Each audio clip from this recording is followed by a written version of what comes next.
চিতই পিঠে খেতে আমরা প্রত্যেকে কিন্তু কম বেশি পছন্দ করি। তবে যদি সেই চিতই পিঠেটা কোনো রকম চাল গুঁড়ি করার ঝামেলা ছাড়াই আবার রান্নার যে কোনো কড়াতে করে এইরকম ফুলকো ফুলকো চিতই পিঠে তৈরি করা যায় তো কেমন হয় বলুন তো। এইভাবে একবার বানিয়ে দেখুন, হবে তো একেবারে পারফেক্ট, যেমন হবে নরম তুলতুলে স্পঞ্জি জালিদার। আর সাথে যদি থাকে খেজুর গুড় তাহলে আর কোনো কথাই নেই, জাস্ট একেবারেই জমে যাবে। নমস্কার বন্ধুরা, রূপা রন্ধনশালায় আমাদের সকলকে অনেক অনেক স্বাগত জানাই। তো চলে এসেছি আজকে আবার একটা নতুন রেসিপি নিয়ে। তো এই শীতে প্রত্যেক বাড়িতে যে কতবার চিতই পিঠে হয় তো তার ঠিক নেই। তবে চিতই পিঠে বানাতে গেলে তো আমরা অনেকে অনেক রকম সমস্যার মধ্যে পড়ি। তবে আজকে আমি একেবারে পারফেক্ট চিতই পিঠে রেসিপি আপনাদের সাথে শেয়ার করব। তবে কোনো রকম চাল গুঁড়ি করার ঝামেলা ছাড়াই। তো যখনই মনে হবে আপনাদের বাড়িতে তখনই চিতই পিঠে বানিয়ে খেতে পারবেন। হবে তো একেবারে পারফেক্ট ফুলকো ফুলকো আর জালিদার। তো আপনারা সঙ্গে থাকুন আর প্রথম থেকে শেষ পর্যন্ত পুরো রেসিপিটা দেখতে থাকুন। আশা করি আজকের রেসিপিটা আপনাদের অনেক ভালো লাগবে। তবে চলুন দেরি না করে শুরু করে দিই আজকের রেসিপিটা। তো দেখুন, আজকের চিতই পিঠে তৈরির জন্য এখানে আমি শুকনো আতপ চালের গুঁড়ি নিয়েছি। তো এটা বাড়িতে আতপ চাল শুকনো মানে গুঁড়ি করে নিয়েছি। তো আপনারা চাইলে বাজারে যে শুকনো আতপ চালের গুঁড়িটা কিনতে পাওয়া যায় সেই চালের গুঁড়ি দিয়েও কিন্তু চিতই পিঠে খুব সহজেই তৈরি করে নিতে পারবেন। আর এই বাটি মেপে আমি নিয়ে নিচ্ছি 2 বাটি চালের গুঁড়ি।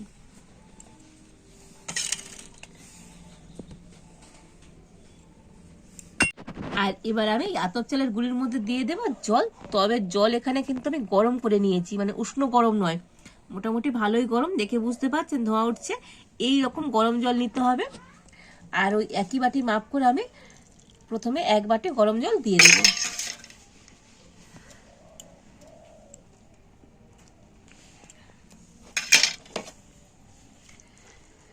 তো গরম জলটা দিয়ে আর এইভাবে একটু চামচ দিয়ে মিশিয়ে নিতে হবে।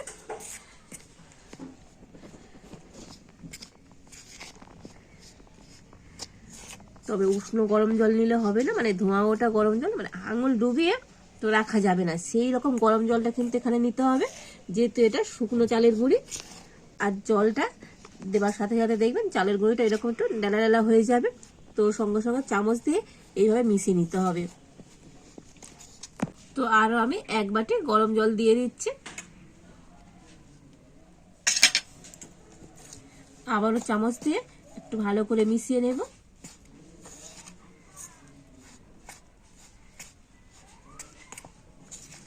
আর এইভাবে মিশাতে মিশাতে এটাকে একটু ঠান্ডা করে নিতে হবে, মানে হাত দিয়ে ধরা যাবে তো সেই রকম ঠান্ডা করে নিতে হবে।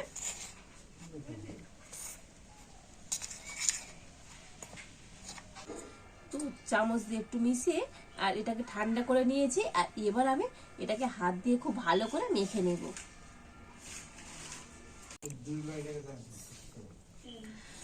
তো এইরকম হাত দিয়ে খুব ভালো করে প্রথমে ঠেসে ঠেসে মেখে নেব।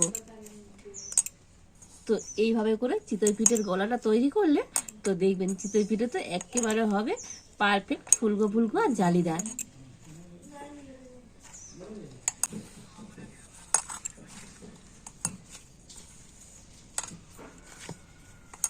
তো প্রায় আমি এইভাবে 5 মিনিট খুব ভালো করে মেখে নিয়েছি।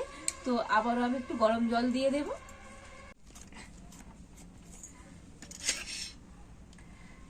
তবে প্রত্যেকবারে কিন্তু গরম জলই দিতে হবে, ঠান্ডা জল দিলে হবে না।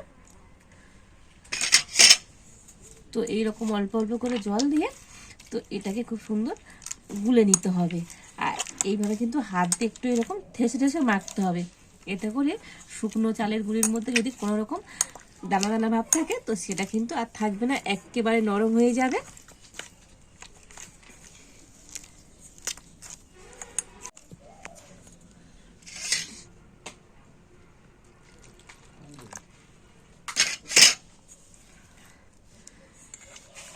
তো জলটা যদিও খুবই গরম, তবে শীতকালে বলে তো এই গরম জলের মধ্যেও হাত দেওয়া যাচ্ছে। তো গরমটার সময় তো এই গরম জলটার মধ্যে হাত দেওয়া যেত না।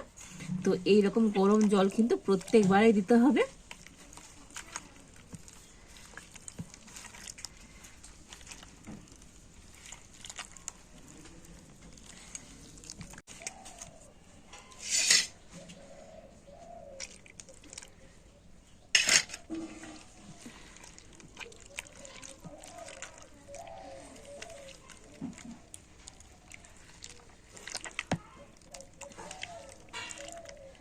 তো এইভাবে গোলা গুলে নিলে তবে কিন্তু চিতই পিঠের গোলাটা একেবারে পারফেক্ট হবে। আর এবারে আমি এইভাবে হাত দিয়ে খুব ভালো করে ফেটিয়ে নেব। তো আপনারা চাইলে কোনো একটা ব্লেন্ডার দিয়েও ফেটিয়ে নিতে পারেন, তবে এইভাবে হাত দিয়ে ফেটিয়ে নিলে তো চিতই পিঠের ব্যাটারটা কিন্তু একেবারে পারফেক্ট হবে। তবে এটাকে একটু সময় ধরেই কিন্তু ফেটিয়ে নিতে হবে।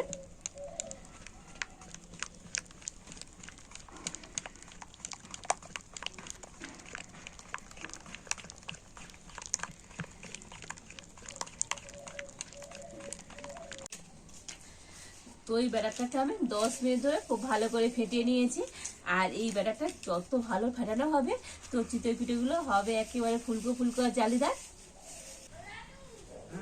তো দেখুন এইভাবে ফেটিয়ে নিলে তো খুব সুন্দর একটা ক্রিমের মতো ভাব চলে আসবে। দেখুন কত সুন্দর ক্রিমি ক্রিমি হয়েছে। আর ব্যাটারটা তো এরকম একটু আঠালো হয়ে যাবে। তো আপনারা হাতে নিয়ে বুঝতে পারবেন একদম আঠালো ব্যাটার তৈরি হবে। আর এবার আমি আবার একটু জল দিয়ে দেব। তবে আবারও বলছি প্রত্যেকবারে কিন্তু গরম জলে দিতে হবে, ঠান্ডা জল দিলে হবে না। তো জল দিয়ে এবারে ব্যাটারটাকে ভালোভাবে গুলে নেব।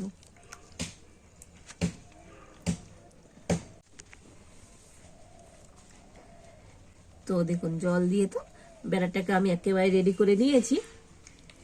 আর এবার আমি এই ব্যাটারের মধ্যে দিয়ে দেব পরিমাণ মতো লবণ। তো চিতই পিঠাতে একটু লবণটা মোটামুটি ঠিকঠাক করে দিতে হয়। দেব নারকেল কুড়ো। তো এই চামচে আমি 2 চামচ নারকেল কুড়ো দিয়ে দিচ্ছি। তো একটু নারকেল কুড়ো দিলে চিতই পিঠাটা খেতে আরো বেশি ভালো লাগে। লবণ আর নারকেল কুড়ো দিয়ে আবারও ব্যাটারটাকে একটু ভালো করে মিশিয়ে নেব।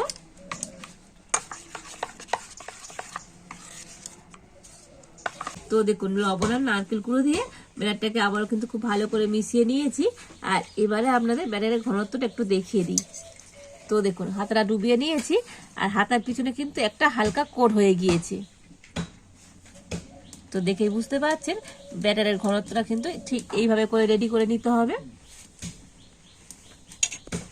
তো আজকে চিতই পিঠের জন্য তো ব্যাটারটা কিন্তু আমার একেবারে রেডি। তবে এই ব্যাটারের মধ্যে কোনো রকম বেকিং সোডা কিংবা বেকিং পাউডার দেবো না। তো বেকিং সোডা বেকিং পাউডার ছাড়াও কিন্তু খুব সুন্দর ফুলকো ফুলকো চিতই পিঠে তৈরি করা যায়। এবার এখানে আমি একটা বাটি নিয়ে নিয়েছি আর বাটির মধ্যে নিয়ে নেব 1 চামচের মতো সরষের তেল।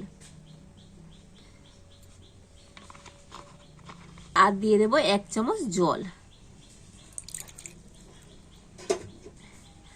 আর এবার আমি তেল আর জলটা একটু মিশিয়ে দেব। তবে তেল জল মিশ খায় না, তো তবু একটু এইভাবে মিশিয়ে নিতে হবে।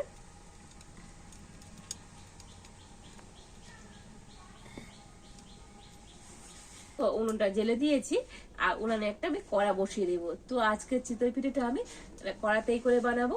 তো আপনারা রান্নার যে কোনো কড়াতে করে কিন্তু এইভাবে পারফেক্ট চিতই পিঠে তৈরি করে নিতে পারবেন। তো প্রথমে আমি কড়াটা কিন্তু খুব ভালো করে গরম করে নেব। তো কড়াটা ভালো করে গরম করে নিয়েছি আর এবার আমি তেল জলের মিশ্রণটা একটু ব্রাশে করে নিয়ে ভালো করে ব্রাশ করে দেব। আর এবার আমি 1 হাতা ব্যাটার নিয়ে দিয়ে দেব।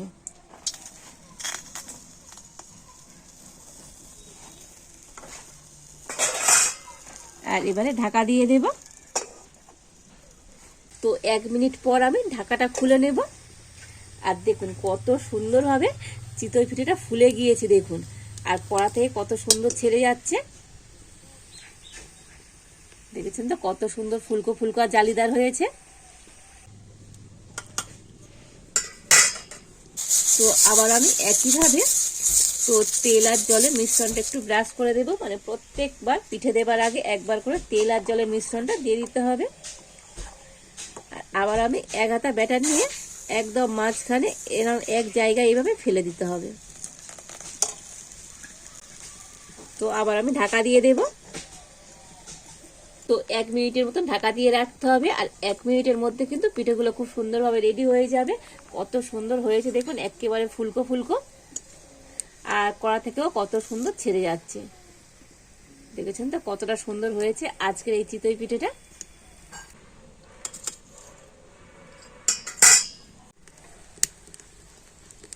আর দেখুন প্রত্যেকটা চিতই পিঠে তো হচ্ছে একেবারে পারফেক্ট ফোলা ফোলা আর জালিদার, কতটা সুন্দর হচ্ছে দেখুন।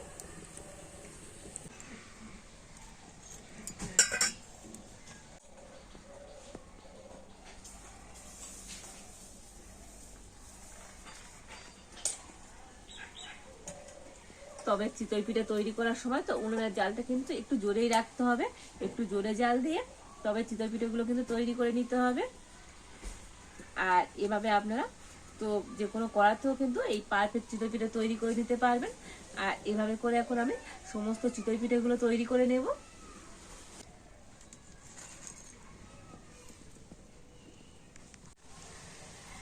তো দেখুন এই সমস্ত চিতই পিঠেগুলো তৈরি করে নিয়েছি, আর কত সুন্দর হয়েছে দেখুন, একেবারে হয়েছে ফুলকো ফুলকো আর জালিদার। এই পিঠেগুলো তো একেবারে নরম আর তুলতুলে, দেখুন তুলোর মতো নরম। আর এইভাবে পিঠে করে 2 দিন রেখে দিলেও কিন্তু পিঠেগুলো এইরকমই নরম তুলতুলে থাকবে। অসম্ভব সুন্দর হয়েছে আজকের এই চিতই পিঠেগুলো।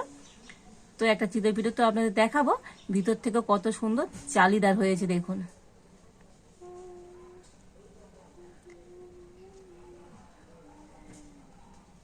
দেখেছেন তো কতটা সুন্দর জালিদার হয়েছে, তো অসম্ভব সুন্দর হয়েছে আজকের এই চিতই পিঠেগুলো। যেমন হয়েছে নরম তুলতুলে তেমন হয়েছে জালিদার।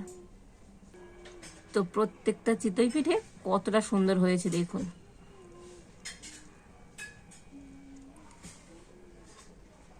আর পিছনটাও দেখুন, আমি একটু কড়া করেছি, মানে একটু হালকা লাল লাল করেছি, এতে করে চিতই পিঠেটা খেতে ভালো লাগবে। তো আপনারা চাইলে সাদাও করতে পারেন। তো চিতই পিঠেটা একটু আগে তুলে নিলে চিতই পিঠেগুলো আরও কিন্তু পিছনটা অনেকটাই সাদা হতো। প্রত্যেকটা চিতই পিঠে একেবারে হয়েছে পারফেক্ট, কত জালি হয়েছে দেখুন।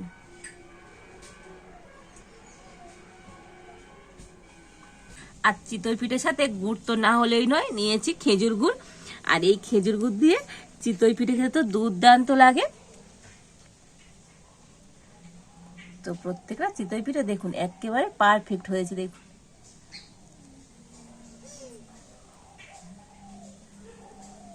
আর গরম গরম চিতই পিঠে আর সাথে খেজুর গুড় খেতে যা ভালো লাগবে। তো এইভাবে চিতই পিঠে বানিয়ে দেখবেন, প্রত্যেকে তো ভীষণভাবে পছন্দ করবে।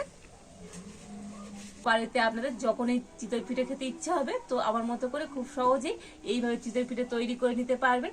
তো আজকের আমার এই চিতই পিঠে রেসিপিটা আপনাদের কেমন লাগলো তো অবশ্যই কমেন্ট করে জানাবেন। ভালো লাগলে লাইক শেয়ার সাবস্ক্রাইব করবেন। আজ এই পর্যন্ত, আপনারা ভালো থাকুন, সুস্থ থাকুন। দেখা হচ্ছে নতুন কোনো একটা রেসিপি নিয়ে।